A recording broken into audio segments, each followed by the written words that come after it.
الحمد لله نحمده ونستعينه ونستغفره ونعوذ بالله من شرور أنفسنا ومن سيئات أعمالنا من يهده الله فلا مضل له ومن يضلل فلا هادي له وأشهد أن لا إله إلا الله وحده لا شريك له وأشهد أن محمدًا عبده ورسوله يا أيها الذين آمنوا اتقوا الله حق تقاته ولا تموتن إلا وأنتم مسلمون يا أيها الناس اتقوا ربكم الذي خلقكم من نفس واحدة وخلق منها زوجها وبث منهما رجالا كثيرا ونساء واتقوا الله الذي تساءلون به والأرحام إن الله كان عليكم رقيبا يا أيها الذين آمنوا اتقوا الله وقولوا قولا سديدا يصلح لكم أعمالكم ويغفر لكم ذنوبكم ومن يطع الله ورسوله فقد فاز فوزا عظيما أما بعد فإن خير الحديث كتاب الله وخير الهدي هدي محمد صلى الله عليه وسلم وشر الأمور محدثاتها وكل محدثة بدعة وَكُلَّ بِدْعَةٍ ضَلَالَةٍ وَكُلَّ ضَلَالَةٍ فِي النَّارِ اعوذ باللہ من الشیطان الرجیم بسم اللہ الرحمن الرحیم ان ابراہیم کان امة قانتا للہ حنیفا ولم یک من المشرکین شاکرا لانعمه اجتباہ وہداہ الى صراط مستقیم۔ معزز علماء کرام، محترم بزرگوں، نوجوان ساتھیوں، پردہ نشین ماں اور بہنوں، سب سے پہلے میں مبارکباد دیتا ہوں مقامی جمعیت اہل حدیث مدن پورہ کے ذمہ داروں کو کہ انہوں نے مسجد طیب شاہ کے اندر ایک انتہائی مبارک سلسلہ انبیاء کرام کے واقعات کا شروع کیا۔ حقیقت یہ ہے کہ بڑے لوگوں کی زندگیوں کے بارے میں ہمیں پڑھنا چاہیے، جاننا چاہیے، اور بڑے لوگوں میں ہمارے ایمان اور عقیدے کے اعتبار سے اللہ کے بندے، اللہ کے سب سے چنے ہوئے بندے رسول، ان کی زندگیوں میں بہت ساری نصیحتیں، ان میں سے ہر نبی اپنے آپ میں عبرت اور نصیحت کا ایک پورا سلسلہ ہے۔ اللہ تعالیٰ نے قرآن کریم میں اپنے پیارے نبی، اپنے آخری نبی جناب محمد الرسول اللہ صلی اللہ علیہ وسلم کو حکم دیا، مقتدی، اے نبی آپ ان نبیوں کے طریقے کی پیروی کیجیے۔ اور قرآن کریم میں اللہ تعالیٰ نے ان نبیوں کے واقعات کو یوں ہی قصہ کہانی کے طور پر نہیں بیان کیا، اسی لیے بیان کیا ہے کہ ہم ان کے واقعات کو پڑھیں اور ان کے واقعات میں جو عبرت اور نصیحت کے پہلو ہیں اس کو اپنی زندگی میں نافذ کریں۔ تو میں اس مبارکباد کے بعد اپنے آپ کے لیے بہت بڑی خوش نصیبی سمجھتا ہوں کہ اس مبارک سلسلے کی جو کڑی آج کے اس درس میں آپ کے سامنے پیش ہونے جا رہی ہے، حضرت ابراہیم علیہ السلام کی زندگی کے تعلق سے، یہ میری خوش قسمتی ہے کہ اس عظیم پیغمبر کی سیرت پر مجھے آپ کے سامنے کچھ روشنی ڈالنے کا موقع مل رہا ہے۔ اللہ سے دعا کرتا ہوں رب العالمین جو باتیں بیان کی جائیں، کہنے والے کو، سننے والوں کو، سب کو عمل کی توفیق عطا فرمائے۔ میں چاہتا ہوں کہ ابراہیم علیہ السلام کی زندگی کی جو ڈیٹیل قرآن نے بتائی ہے، قرآن نے یہ نہیں پیدا ہوا، قرآن نے یہ نہیں بتایا کہ ان کی عمر کتنی تھی، قرآن نے یہ نہیں بتایا ان کا خاندان کیسا تھا۔ قرآن کریم نے جتنی ڈیٹیل بتائی ہے حضرت ابراہیم علیہ السلام کی زندگی کے جتنے نصیحت کے پہلو تھے، جتنے عبرت کے پہلو تھے، قرآن کریم نے ان سارے پہلوؤں کو بیان کر دیا، اور میں چاہتا ہوں کہ بس انہی پہلوؤں تک اپنی گفتگو کو محدود رکھوں۔ اس سے پہلے کہ میں اپنی بات آگے بڑھاؤں، اگر پوچھا جائے کہ ابراہیم کون تھے، اگر کہا جائے کہ شارٹ میں مختصر طور پر ابراہیم علیہ السلام کو انٹروڈیوس کرو، ان کا انٹروڈکشن پیش کرو، تو قرآن کریم کی 2 آیتیں میں نے آپ کے سامنے پڑھی ہیں، سورۃ النحل کی آیت نمبر 120 اور 121، قرآن کریم کے 14ویں پارے کی 2 آیتیں۔ یہ 2 آیتیں ابراہیم علیہ السلام کو سمجھنے کے لیے کافی۔ ابراہیم کون تھے؟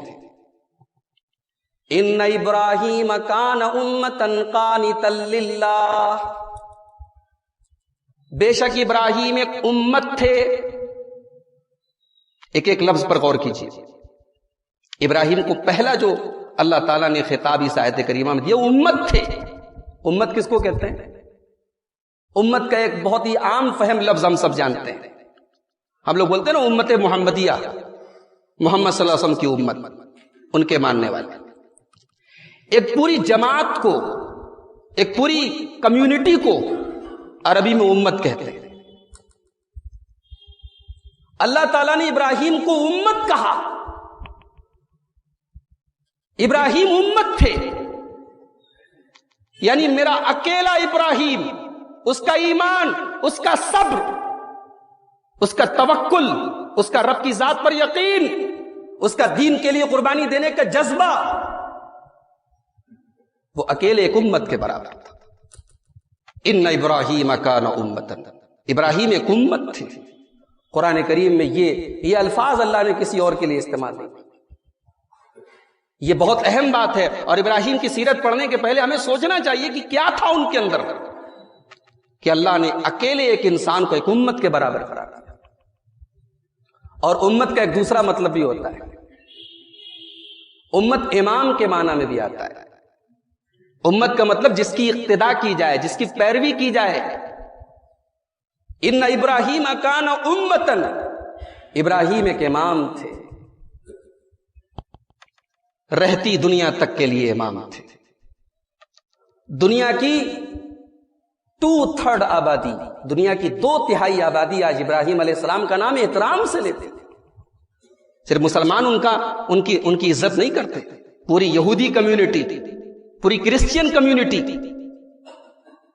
ابراہیم علیہ السلام کو اپنا بزرگ مانتی، دنیا کی 2/3 آبادی ان کو اپنا امام مانتی۔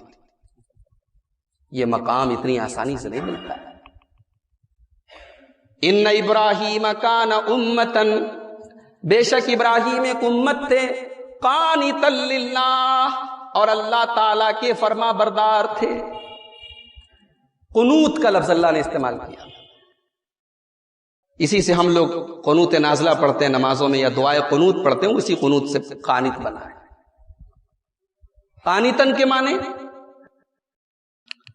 ہمیشہ اطاعت کرنے والے، یہ نہیں کہ گرمی میں فجر پڑھیں گے جاڑے میں نہیں پڑھیں گے، یہ نہیں کہ گھر پہ نماز پڑھیں گے سفر میں نہیں پڑھیں گے، یہ اطاعت نہیں، یہ قنوت نہیں ہے۔ قنوت ہے دوام اطاعت، ہمیشہ اطاعت کرتے ہیں۔ ابراہیم علیہ السلام کی زندگی میں کبھی کوئی کجی نہیں آئی، انہوں نے اپنے رب کا کلمہ پڑھا، اپنے رب پر ایمان لائے، اپنے رب کی توحید کا اقرار کیا، تو زندگی کی آخری سانس تک اس اطاعت اور اس دین اور اس اسلام پر قائم رہے۔ قانتا للہ، ہمیشہ ابراہیم اللہ کے فرما بردار۔ اور تیسری صفت اللہ نے بیان کی حنیفہ، ابراہیم حنیف تھے۔ یہ حنیف کیا ہوتا ہے؟ اردو اگر قرآن کریم کا ترجمہ آپ اٹھائے تو حنیف کا ترجمہ عام طور سے کہتے ہیں یکسو۔ یکسو کا کیا مطلب ہوتا ہے؟ یکسو کا مطلب ہوتا ہے کسی ایک طرف اپنا ڈائریکشن کر لینا۔ اس کو انگریزی میں ہم کہہ سکتے ہیں ڈیووٹیڈ، اس کو انگلش میں ہم کہہ سکتے ہیں کنسنٹریٹڈ۔ ابراہیم علیہ الصلوۃ والسلام کی پوری زندگی اللہ رب العالمین کی ذات کے لیے اور اس کے لیے ڈیووٹیڈ تھی۔ ان کی زندگی میں اللہ سے بڑھ کے کچھ نہیں تھا۔ اللہ کا حکم آیا اولاد قربان، اللہ کا حکم آیا بیوی قربان، اللہ کا حکم آیا باپ قربان، اللہ کا حکم آیا فیملی قربان، اللہ کا حکم آیا وطن قربان، اللہ کا حکم آیا تو اپنی جان قربان۔ حنیفہ، ابراہیم حنیف تھے، ڈیووٹیڈ تھے اللہ کے لیے۔ اسی لیے جب ہم قربانی کرتے ہیں جانوروں کی تو ایک دعا پڑھتے ہیں ابو داؤد کی کے اندر، وہ دعا مذکور ہے انی وجہت وجہی للذی فطر السماوات والارض۔ یہ قربانی کرتے وقت میں نے اپنا چہرہ اس اللہ کی طرف کر لیا جس نے زمین و آسمان کو پیدا کیا۔ کیا ضرورت ہے یہ بات کہنے کی؟ یہاں چہرہ کرنے سے مراد صرف یہ نہیں ہے کہ ہم جانور کا رخ جو ہے وہ قبلہ کی طرف کر رہے ہیں۔ یہاں مراد یہ ہے کہ اپنی آرزویں، اپنی تمنائیں، اپنی خواہشات، ان سب کو ہم نے ان کا ڈائریکشن ایک طرف کر دیا ہے۔ اب ہم کریں گے وہی جو ہمارا رب کہے گا۔ ہم ابراہیم کی سنت ادا کرنے جا رہے ہیں۔ تو ابراہیم حنیف تھے۔ اور اگلی صفت بڑی عجیب و غریب اللہ نے استعمال کی،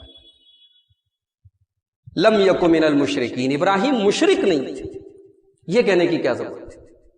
یہ کہنے کی ضرورت تھی اس لیے کہ آج یہودی کہتے ہیں کہ ہم ابراہیم کے ماننے والے ہیں، آج عیسائی کہتے ہیں کہ ہم ابراہیم کے ماننے والے، اور ہمارے نبی کی زندگی میں مکہ کے مشرکین جنہوں نے خانہ کعبہ کے اندر ابراہیم علیہ السلام اور اسماعیل علیہ السلام کی پکچرز رکھی تھی، ان کی تصویریں رکھی تھی اس کے اندر۔ اللہ کے پیارے نبی جب فتح مکہ کے موقع پر خانہ کعبہ میں داخل ہوئے تو دیکھا کہ بڑی بڑی تصویریں رکھی ہے خانہ کعبہ کے اندر، ابراہیم علیہ السلام کی اور اسماعیل علیہ السلام، اور ان تصویروں میں یہ دکھایا گیا ہے کہ یہ دونوں ابراہیم علیہ السلام اور اسماعیل علیہ السلام یہ پانسے کے تیر نکال رہے ہیں۔ وہ لوگ قسمت کا حال معلوم کرنے کے لیے پانسے کے تیر نکالتے تھے۔ اللہ کے نبی نے ان تصویروں کو پہلے ڈسٹرائے کروایا، ختم کروایا، اور اس کے بعد اعلان کیا اللہ کی لعنت ہو ان لوگوں پر۔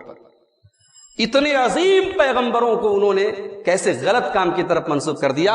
ابراہیم علیہ السلام اور اسماعیل علیہ السلام نے کبھی اپنی زندگی میں اس طریقے کا کوئی کام نہیں کیا۔ تو مکہ کے مشرکین کا بھی یہی ماننا تھا، ہم ابراہیم کی اولاد ہیں، ابراہیم پر ہمارا حق ہے۔ اسی لیے اللہ نے قرآن میں بار بار ابراہیم علیہ السلام کا جب نام آیا کہا لم یکن من المشرکین، ما کان من المشرکین، ابراہیم مشرک نہیں تھے۔ تمہیں کوئی حق نہیں ہے تم اپنے آپ کو حضرت ابراہیم کی طرف منسوب کرو، تم شرک کرتے ہو اور ابراہیم کی طرف اپنے آپ کو منسوب کرتے نہیں۔ ابراہیم سے حقیقت میں اگر کسی کا کنیکشن ہو سکتا ہے، ریلیشن ہو سکتا ہے، تعلق ہو سکتا ہے تو اہل اسلام کا ہو سکتا ہے، توحید والوں کا ہو سکتا ہے۔ اسی لیے اللہ تعالیٰ نے سورہ آل عمران کے اندر اعلان کیا ان اول الناس بابراہیم للذین اتبعوا وہذا النبی والذین آمنوا، ابراہیم علیہ السلام کے اوپر سب سے زیادہ اگر کسی کا حق ہے تو ان لوگوں کا ہے جو ابراہیم کی پیروی کرتے ہیں، اور اس نبی کا یعنی جناب محمد رسول اللہ صلی اللہ علیہ وسلم کا ہے، اور ان کے اوپر ایمان لانے والے مسلمانوں کا ہے۔ ابراہیم مشرک نہیں تھے۔ شرک کرنے والا ابراہیم کا ماننے والا، ابراہیم کا فالوور نہیں ہو سکتا۔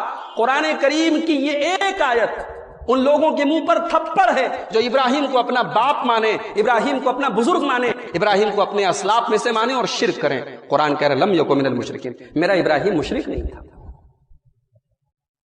اور اگلا جملہ غور کیجیے، شاکرا لانعمہ، میرا بندہ ابراہیم میری نعمتوں پر شکریہ ادا کرنے والوں میں سے تھا، میری نعمتوں کا پر شکر گزار رہتا تھا۔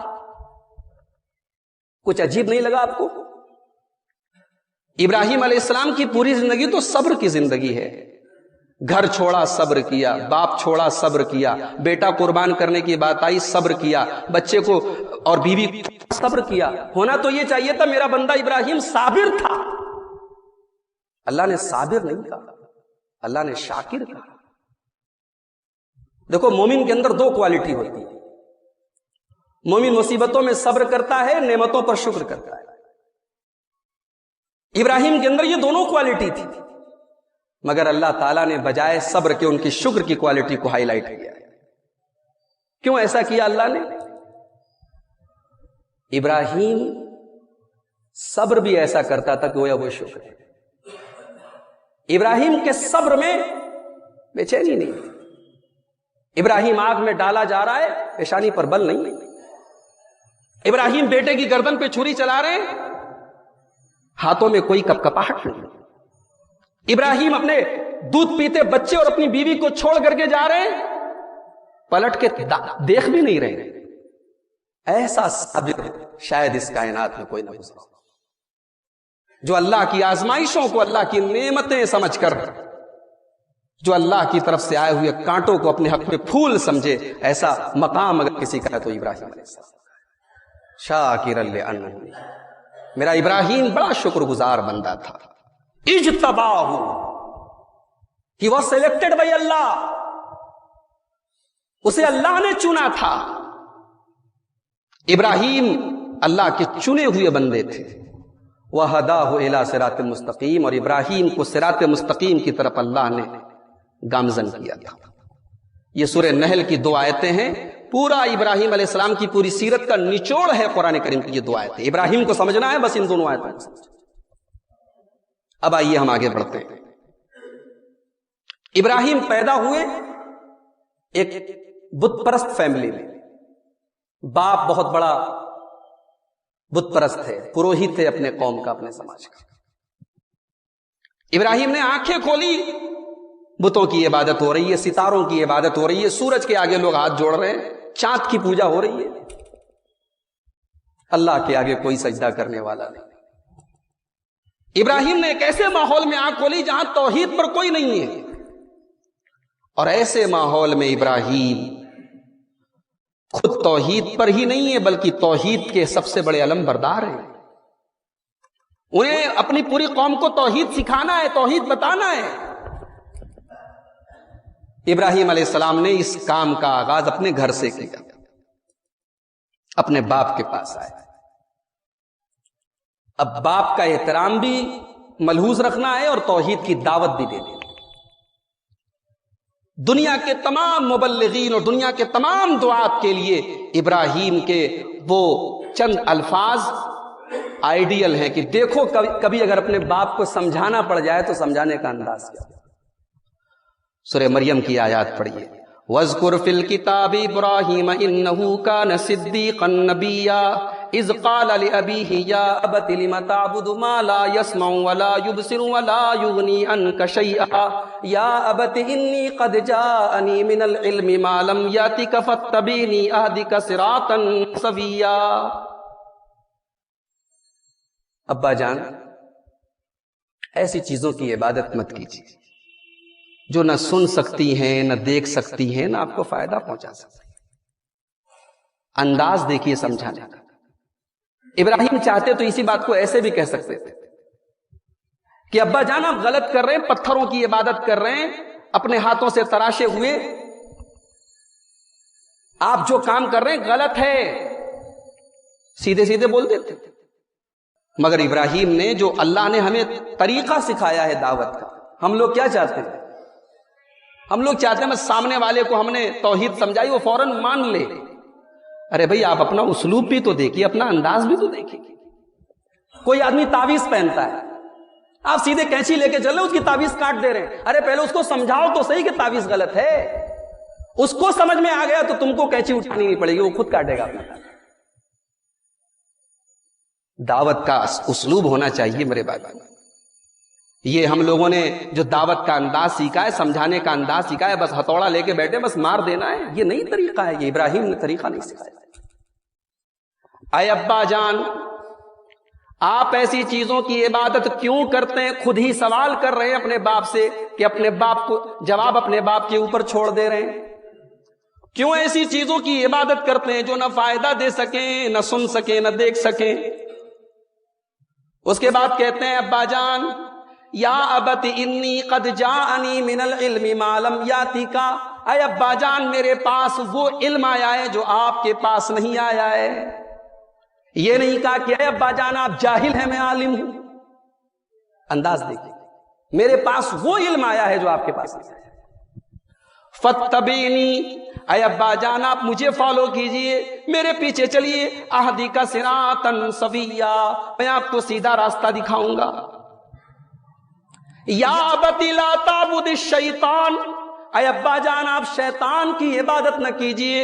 ان الشیطان کان للرحمن عصیا، شیطان رحمان کا بہت بڑا نافرمان ہے. ابراہیم علیہ السلام کا باپ شیطان کی عبادت تو نہیں کرتا تھا. شیطان تب بھی ویلن تھا، آج بھی ویلن ہے، اور ہر دور میں ویلن تھا. شیطان کو ابراہیم علیہ السلام کے باپ بھی اچھا نہیں مانتے تھے، مگر یہاں حضرت ابراہیم نے اپنے باپ سے کہا کہ شیطان کی عبادت نہ کیجیے. یعنی آپ نے اللہ کی توحید کو چھوڑ دیا تو اس سے فرق نہیں پڑتا کہ آپ پتھر کے بت کی عبادت کر رہے ہیں، کہ پیڑ کی عبادت کر رہے ہیں، کہ ستارے کی عبادت کر رہے ہیں. آپ حقیقت میں شیطان کی عبادت کر رہے ہیں. کہا ابا جان شیطان کی عبادت مت کیجیے. اچھا، اب اس کے بعد اپنے دل کے درد کا اظہار کیا. آپ میرے باپ ہیں، میں جنت میں جاؤں آپ جہنم میں جائیں، یہ مجھے پسند نہیں.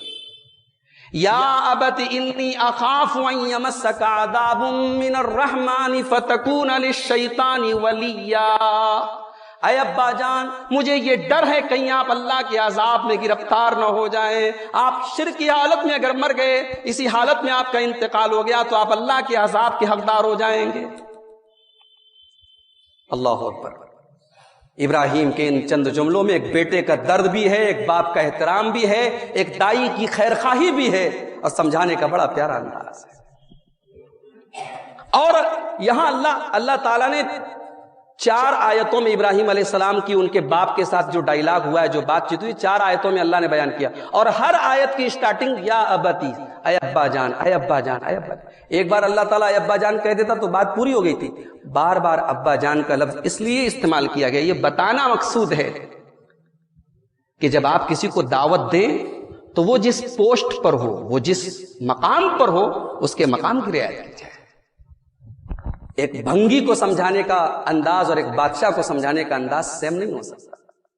انزل الناس منازلہ، ہماری شریعت نے یہ بھی سکھایا ہے. لوگوں کی ویلو اور لوگوں کے اسٹیٹس اور لوگوں کے مقام اور مرتبے کے لحاظ سے ان کے ساتھ بات چیت کی جائے. ابا جان ہیں تو ابا جان ہیں، مشرک ہیں پھر بھی ابا جان ہیں. اب ابا جان کا ری ایکشن دیکھیے. ابراہیم علیہ السلام کے باپ جن کا نام قرآن میں آزر بتایا ہے، کہتے ہیں اترغب عن ملتی، اے ابراہیم کیا تم اپنے باپ دادا کے ملت اور اپنے باپ دادا کے مذہب کو چھوڑنا چاہتے ہو؟ اے ابراہیم، بیٹا نہیں کہا، اے ابراہیم کیا تم اپنے باپ دادا کے مذہب کو چھوڑ کر کے کوئی نیا دین لے کر کے آئے ہو؟ لارجمنکا، مار ڈالوں گا تجھے، جان سے ختم کر دوں گا پتھروں سے مار مار کے.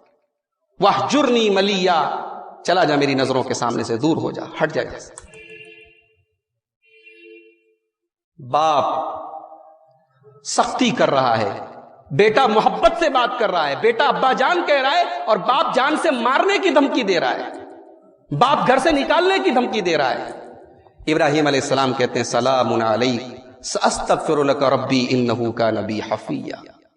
ابا جان توحید اور اللہ کے دین کے لیے اگر آپ کو چھوڑنا پڑ رہا ہے کوئی بات نہیں، میں آپ کو سلام کر کے جا رہا ہوں، لیکن ہاں میں آپ کے سے دور جا رہا ہوں، لیکن آپ کے لیے اللہ سے مغفرت کی دعا کرتا رہوں گا. ساستغفر لک ربی، اپنے رب سے دعا کرتا رہوں گا کہ اللہ میرے باپ کو معاف کر دے. انہ کان بی حفیا، میرا رب بہت مہربان ہے، میرا رب ضرور میری دعا کو قبول کرے. حالانکہ ابراہیم علیہ السلام کو بعد میں اللہ تعالیٰ نے منع کیا کہ تم اپنے مشرک باپ کے لیے مغفرت کی دعا نہیں کر سکتے. اور جب اللہ تعالیٰ نے وارننگ دے دی سورہ توبہ کے اندر اس کو ذکر کیا اللہ تعالیٰ نے. جب ابراہیم علیہ السلام کو یہ بتا دیا گیا کہ تم اپنے مشرک باپ کے لیے مغفرت کی دعا نہیں کر سکتے، ابراہیم علیہ السلام فوراً اپنی اس دعا سے باز آ گئے. اب یہاں سے ابراہیم علیہ السلام نے اپنا گھر چھوڑ دیا، باپ کو چھوڑ دیا. اب اپنے گھر کے باہر نکل کر کے قوم کو دعوت دینا ہے. قوم بت پرست بھی ہے، قوم ستارہ پرست بھی ہے. سورہ انعام کے اندر اللہ نے حضرت ابراہیم علیہ السلام کا ایک دوسرا انداز پیش کیا ہے. ستاروں کی عبادت کرتی ہے ان کی قوم. اب ستارہ، سورج، چاند یہ معبود نہیں ہو سکتے. کیسے نہیں ہو سکتے؟ اب حضرت ابراہیم پریکٹیکل کر کے دکھا رہے ہیں.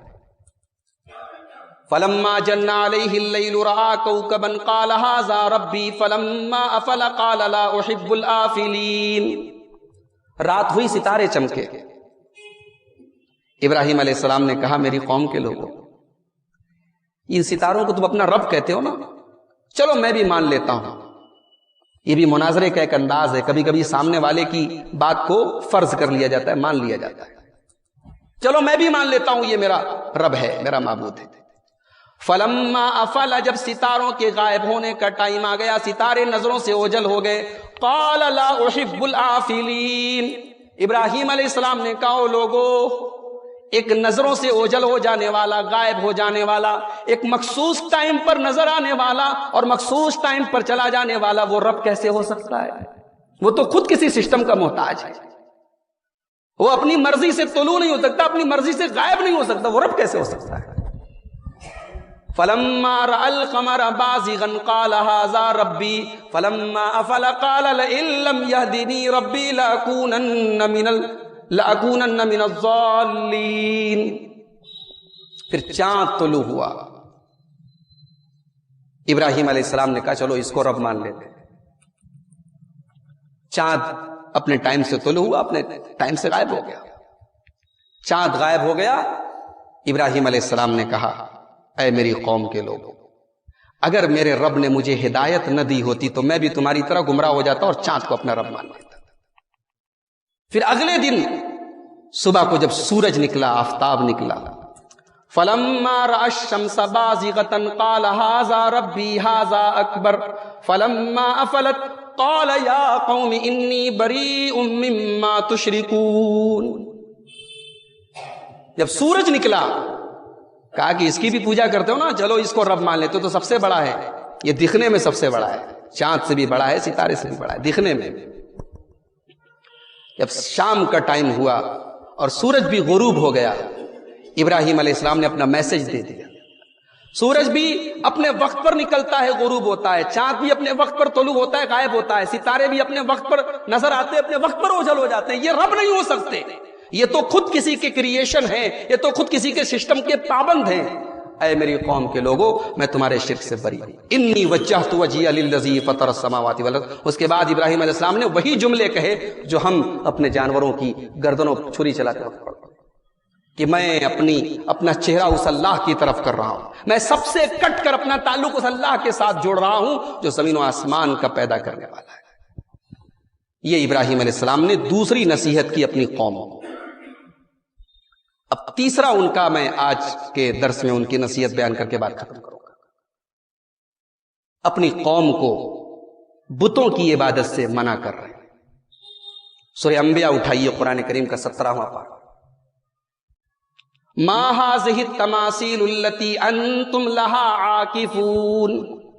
اے میری قوم کے لوگوں، یہ کیا ہے پتھر کے اسٹیچو، پتھر کی مورتیں جن سے تم چمٹے رہتے ہو، چپکے رہتے ہو. قالوا وجدنا آباءنا لها عابدين. قوم کے لوگوں نے کہا کہ ابراہیم باپ دادا کرتے چلے آئے تھے، ہم بھی کر رہے ہیں. ابراہیم علیہ السلام نے کہا لقد کنتم انتم وآباؤکم فی ضلال مبین. تم بھی گمراہ، تمہارے باپ دادا بھی گمراہ. غلط کر رہے ہو تم، پتھروں کے مورت بنا کر کے اپنے ہاتھوں سے پوچھ رہے ہو. قوم کے لوگوں نے کہا کہ تم کہنا کیا چاہتے ہو؟ ہمارے ساتھ مذاق کر رہے ہو یا کوئی سیریس بات کر رہے ہو؟ کیا کہنا چاہتے ہو؟ کس کی عبادت کریں؟ قال بل ربکم رب السماوات والارض. کہا کہ تمہارا رب وہ ہے جس نے زمین و آسمان کو پیدا کیا ہے. اس کے بعد کہا تاللہ لاکیدن اصنامکم بعد ان تولوا مدبرین، اور ایک دن میں تمہارے ان بتوں کی اوقات تم کو ضرور بتاؤں گا، تمہاری ان بتوں کی حیثیت کیا ہے میں تم کو ضرور بتاؤں گا۔ پھر ایک دن آیا، قوم کے لوگ میلے میں گئے ہیں، تہوار منا رہے ہیں، ابراہیم کو بھی آفر کیا گیا تم بھی ہمارے ساتھ تہوار منانے چلو، میلے میں چلو۔ ابراہیم نے کہا نہیں میں بیمار ہوں۔ اب یہ بیمار ہوں کیوں کہا، ابھی میں اس کو ایکسپلین کر رہا ہوں۔ قوم چلی گئی میلے میں، ابراہیم علیہ السلام اپنی قوم کے عبادت خانے میں داخل، ہاتھوں میں ہتھوڑا لیے ہوئے ہیں، اور ان پتھر کی مورتوں سے کہہ رہے ہیں ما لکم لا تنطقون، کیا بات ہے بولتے کیوں نہیں ہو؟ تمہیں ڈسٹرائے کرنے آیا ہوں، ختم کرنے آیا ہوں، بچا سکتے ہو اپنے آپ کو؟ ما لکم لا تنطقون، بولتے کیوں نہیں ہو؟ اس کے بعد ہتھوڑا اٹھایا اور ایک طرف سے سارے بتوں کو توڑ دیا، بڑے والے کو چھوڑ کر کے باقی جتنے اس کے چھوٹے چھوٹے تھے سب کو توڑ دیا۔ اور کیسا توڑا؟ فجعلہم جزازا، توڑ کے ریزہ ریزہ کر دیا۔ مفسرین نے اس آیت کی تفسیر میں لکھا ہے کہ ابراہیم علیہ السلام فزیکل بھی بہت اسٹرانگ تھے، اکیلے ایک آدمی اپنے ہاتھوں سے بہت سارے مورتوں کو اور اسٹیچو کو توڑ دے، کوئی مذاق نہیں، کوئی معمولی بات نہیں، فزیکل بھی بہت مضبوط تھے، نوجوان تھے۔ قوم کے لوگ اپنے میلے سے آئے، تہوار سے آئے، اور اپنے عبادت خانے میں بدستور داخل ہوئے اور اپنے معبودوں کی یہ درد دیکھی تو فوراً کہنے لگے من فعل ھذا بآلہتنا، ہمارے معبودوں کے ساتھ اتنی بدتمیزی، اتنی بڑی گستاخی ہمارے معبودوں کو کس نے توڑا؟ بے وقوفوں کو یہ نہیں سمجھ میں آیا کہ یہ ہمارے مشکل کشا، یہ خود ٹوٹ گئے، یہ ہمارے مشکل کشا کیسے ہو سکتے ہیں؟ وہ کہتے ہیں نا کہ جھوٹے جو معبود ہوتے ہیں ان کی رچھا لوگ کرتے ہیں، ان کی حفاظت لوگ کرتے ہیں، اور جو سچا معبود ہے اس کی رکشا کی ضرورت نہیں، وہ خود لوگوں کی رکشا کرتا ہے، لوگوں کی حفاظت کرتا ہے۔ ہر دور میں لوگوں نے اپنے جھوٹے معبودوں کی رکشا کی ہے، ان کو بچایا ہے۔ کہا کہ ہمارے معبودوں کے ساتھ یہ حال کس نے کیا؟ تو ایک آدمی کھڑا ہوا، کہنے لگا سمعنا فتن، ایک نوجوان ہے جس کا نام ابراہیم ہے، اسی کی یہ حرکت ہے۔ میرے نوجوان ساتھیوں، ایک پیغام آپ کو دے رہا ہوں۔ یہاں اللہ تعالیٰ نے نوجوان کا لفظ کیوں ہائی لائٹ کیا؟ ڈائریکٹ بول دیتا کہ ابراہیم نام کے ایک آدمی نے کیا، اللہ نے فتن کے لفظ کو ہائی لائٹ کیا کہ قوم کے لوگوں نے کہا کہ ایک نوجوان ہے ابراہیم نام کا۔ پتہ یہ چلا کہ پوری قوم سے ٹکر لینے کا مادہ ایک نوجوان کے اندر ہوتا ہے۔ جب پوری قوم بت پرستی اور شرک میں لت پت ہو تو توحید کا درس دینا اور توحید کا علم بلند کرنا یہ ایک نوجوان کے بس کی بات ہے۔ آج ہمارا نوجوان اپنے مقصد سے، اپنے مشن سے غافل ہے، ہمارا نوجوان اپنے دین سے دور ہے، اپنی توحید سے دور ہے۔ ہمارے نوجوان کو دنیا داری سے فرصت نہیں، اس کے پاس فیشن سے فرصت نہیں، اس کو لمبے بالوں سے فرصت نہیں، اس کو خوبصورت کپڑوں سے فرصت نہیں، اس کو فیشنیبل ڈریسز سے فرصت نہیں۔ ابراہیم علیہ السلام کتنے خوبصورت تھے قرآن نے نہیں بتایا، ان کے بال کتنے لمبے تھے قرآن نے نہیں بتایا، وہ کپڑا کون سا پہنتے تھے قرآن نے نہیں بتایا، لیکن یہ بتایا کہ وہ نوجوان تھے اور پوری قوم کی آنکھوں میں آنکھیں ڈال کر بات کرتے تھے اور توحید کا سبق دیتے تھے۔ اب بلاؤ اس کو، ابراہیم کو، کون ہے ابراہیم؟ بلاؤ اس کو، کون نوجوان ہے؟ لایا گیا حضرت ابراہیم علیہ السلام۔ اللہ اکبر، کیسے دل گردے کی بات ہے، کیسے کلیجے کی بات ہے۔ یعنی ایسا کام کیا ابراہیم علیہ السلام نے، کیا ان کو معلوم نہیں تھا کہ اس کا انجام کیا ہوگا؟ سب معلوم تھا، مگر وہ جو میں نے آیت پڑھی نا، حنیفہ، ابراہیم سب سے تعلق توڑ کر اللہ کے لیے اپنے آپ کو وقف کر چکے تھے، دیکھا جائے گا جو ہوگا۔ اب تو اوکھلی میں سر ڈال چکے، اللہ کی توحید کا کلمہ پڑھا ہے، رب کی توحید کے لیے جو ہوگا دیکھا جائے گا۔ بلایا گیا ابراہیم، یہ بتاؤ انت فعلت ھذا، کیا تمہاری حرکت ہے یہ؟ ابراہیم علیہ السلام نے کہا نہیں، بل فعلہ کبیرہم ھذا، یہ بڑے والے کی حرکت ہے۔ اب بظاہر ایسا لگ رہا ہے کہ ابراہیم علیہ السلام نے یہاں جھوٹ بولا، نعوذ باللہ، اس لیے کہ انہوں نے خود توڑا اور قوم پوچھ رہی ہے کس نے توڑا، کہہ رہے بڑے والے نے توڑا۔ اب یہاں پر رک جائیے اور بخاری شریف کی ایک حدیث اپنے سامنے رکھیں. اللہ کے پیارے نبی فرماتے ہیں لم یکذب ابراہیم علیہ الصلوۃ والسلام الا ثلاث کذبات. ابراہیم علیہ الصلوۃ والسلام نے اپنی پوری زندگی میں 3 ایسی باتیں بولی جو کذب تھی. کذب کے معنی عربی میں جھوٹ کو، جس کو ہم اردو میں جھوٹ کہتے ہیں، اس کو عربی میں کذب بولتے ہیں. کیا واقعی میں ابراہیم علیہ السلام نے جھوٹ بولا تھا؟ نہیں. جھوٹ کیا ہوتا ہے؟ جھوٹ یہ ہوتا ہے کہ ہم جو بات کہہ رہے ہیں وہ اوریجنل نہیں ہے، وہ فیکٹ کے خلاف ہے. حقیقت میں کچھ اور ہے اور ہم کچھ اور کہہ رہے ہیں، یہ جھوٹ ہے. اور ایک ہوتا ہے کہ ہم جو بات کر رہے ہیں وہ ان فیکٹ صحیح ہے مگر ہم سامنے والے کو بتانا کچھ اور چاہتے ہیں. ہم جو بات بول رہے ہیں وہ ان فیکٹ صحیح ہے لیکن سامنے والے پر ہم پردہ ڈالنا چاہتے ہیں. اس کو عربی میں توریہ بولتے ہیں، اس کو عربی میں تعریض بولتے ہیں، اور یہ جائز ہے. ابراہیم علیہ السلام نے یہی کیا تھا. انہوں نے کہا بڑے والے نے کیا ہے. کیا مطلب؟ ان کے بڑے نے کیا ہے. یہ پتھر کے بت ہیں، ان سے بڑا میں ہوں، میں نے کیا ہے.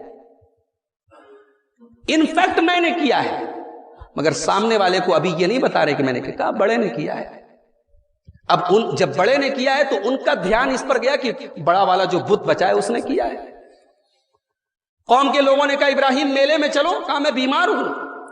قوم کے لوگوں نے سمجھا واقعی میں بیمار ہے، اور ہو سکتا ہے ابراہیم کے دل میں یہ رہا ہو کہ تمہارا یہ شرک، تمہارے اس شرک کو دیکھ کر، تمہارے اس کفر کو دیکھ کر، اللہ تعالیٰ کی نافرمانیوں کو دیکھ کر میں دلی طور پر بیمار ہوں، میں روحانی طور پر بیمار ہوں، میں روحانی طور پر بیزار ہوں. تو یہ جھوٹ نہیں تھا. اب حدیث میں اس کو کیوں جھوٹ کہا گیا؟ تو یہ بات یاد رکھیے کہ عربی زبان میں کذب کہتے ہیں. ایسی بات کو بھی کذب کہا جا سکتا ہے عربی زبان میں جو ہم سامنے والے کو کچھ اور بتانا مقصد ہو اور ہمارے دل میں مراد کچھ اور ہو. لیکن اردو میں جس کو ہم جھوٹ کہتے ہیں وہ ایک الگ چیز ہے. ابراہیم علیہ السلام نے جھوٹ نہیں بولا تھا مگر چونکہ وہ اللہ کے اتنے بڑے پیغمبر تھے، انہوں نے جو یہ تعریض سے کام لیا، توریہ سے کام لیا، اس کو بھی وہ اپنے حق میں گناہ سمجھیں گے. اور قیامت کے دن اللہ کی بارگاہ میں جب ابراہیم علیہ السلام کے پاس لوگ پہنچیں گے شفاعت کے لیے تو کہیں گے نہیں، میں نے اپنی زندگی میں 3 ایسی باتیں بولی تھیں جو حقیقت کچھ اور تھی اور میں سامنے والے کو بتانا کچھ اور چاہ رہا. تو قوم کے لوگوں سے کہا کہ بڑے والے نے توڑا ہے. قوم کے لوگوں نے کہا لقد علمت ما هؤلاء ينطقون. ابراہیم تم جانتے ہو یہ بول نہیں سکتے. یہی کہلوانا تھا. بول نہیں سکتے، بول نہیں سکتے اولاد دے سکتے، بول نہیں سکتے بگڑی بنا سکتے، بول نہیں سکتے اپنا ڈیفنس نہیں کر سکتے اور تمہاری قسمت کا حال بتا سکتے. اللہ معاف کرے آج کتنے مسلمانوں کا یہی حال ہے. منو مٹی کے نیچے اللہ کے وہ بندے جو دفن ہیں انہیں آج ہم نے مشکل کشا کا خطاب دے رکھا ہے. جو آج لوگوں کی بگڑی بنا رہے ہیں نعوذ باللہ، جب وہ اپنی ماں کے پیٹ میں تھے 9 مہینے وہاں کون ان کو غذا پہنچا رہا تھا؟ جو آج غریبوں کو نواز رہے ہیں ان کو ان کی ماں کے پیٹ میں کون نواز رہا تھا؟ ان کو ساری زندگی کون نواز رہا تھا؟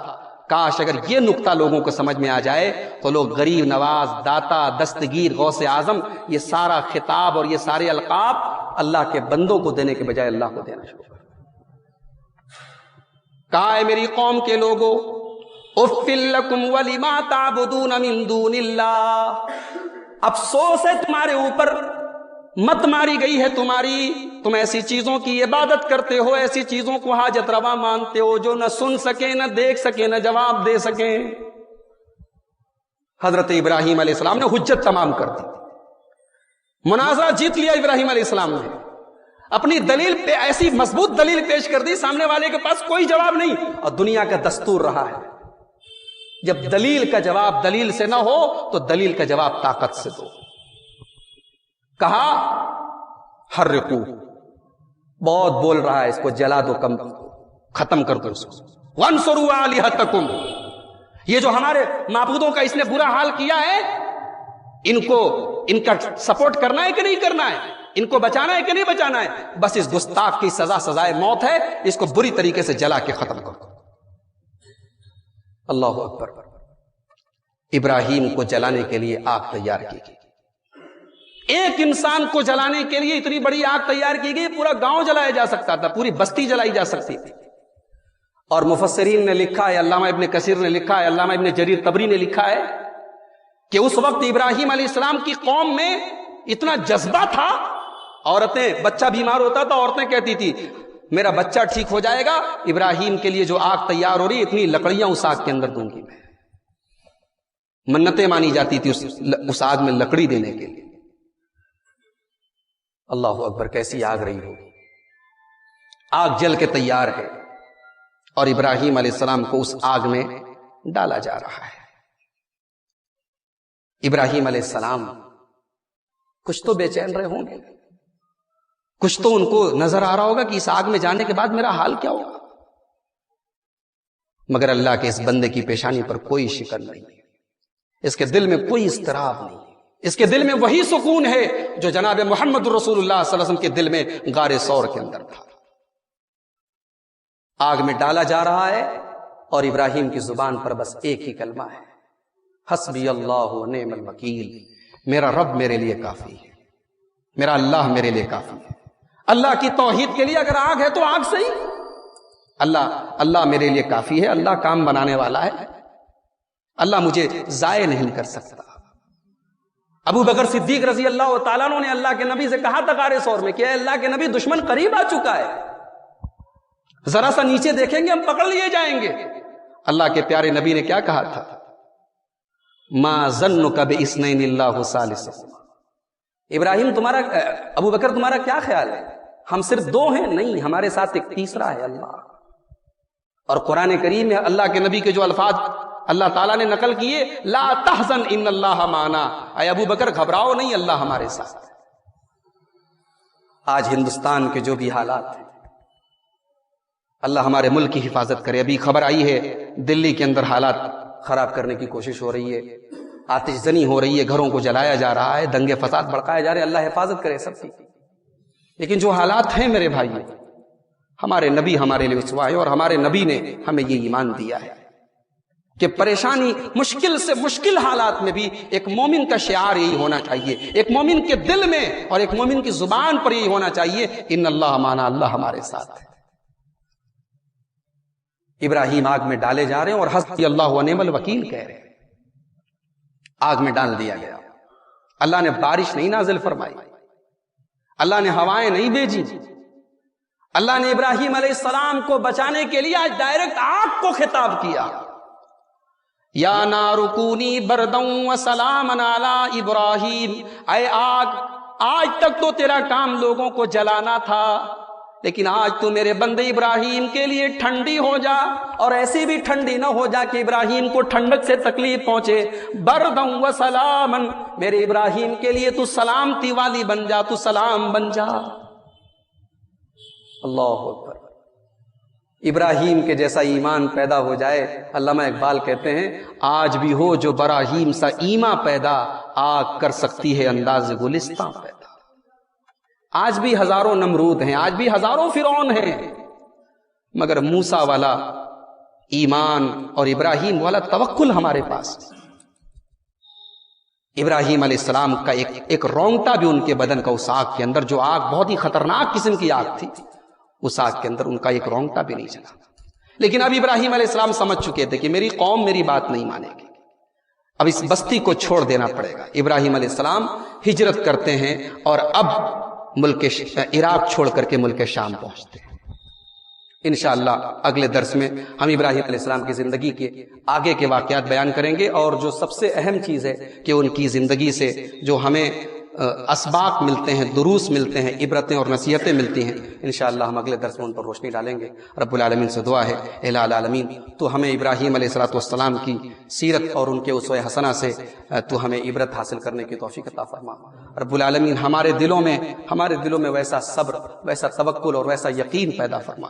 رب العالمین ہمارے جان و مال کی، ہمارے عزت و آبرو کی، ہمارے گھروں کی، ہمارے کاروبار کی، ہماری مسجدوں کی، ہمارے دینی اداروں کی، ہمارے علماء کی حفاظت فرما۔ رب العالمین ہمارے ملک کے امن اور چین کی حفاظت فرما۔ رب العالمین ملک کے امن اور چین کو جو لوگ ختم کرنا چاہتے ہیں، جو اس ملک کے ماحول کو خراب کرنا چاہتے ہیں، اے اللہ ایسی طاقتوں کو تو ناکام کر دے۔ رب العالمین تو اس ملک کا بھائی چارہ اور اس ملک کا امن اور چین ہم سب کو قائم رکھنے کی توفیق عطا فرما۔ رب العالمین ہم میں سے جو بیمار ہیں ان کو شفائے کامل عاجل عطا فرما، جو روزی روٹی سے پریشان ہیں، روزگار سے پریشان ہیں، رب العالمین ان کو رزق حلال کی توفیق عطا فرما، ان کی روزی روٹی میں برکت عطا فرما۔ اے اللہ جو کسی قسم کی ذہنی جسمانی تکلیف میں ہے، ٹینشن میں ہے، ڈپریشن میں ہے، اے اللہ سب کی مشکلوں اور سب کے مسائل کو تو دور فرما دے، جب تک دنیا میں زندہ رکھ اسلام پر زندہ رکھ، اور ہم سب کا خاتمہ ایمان پر ہو، آمین۔ وآخر دعوانا الحمد للہ رب العالمین۔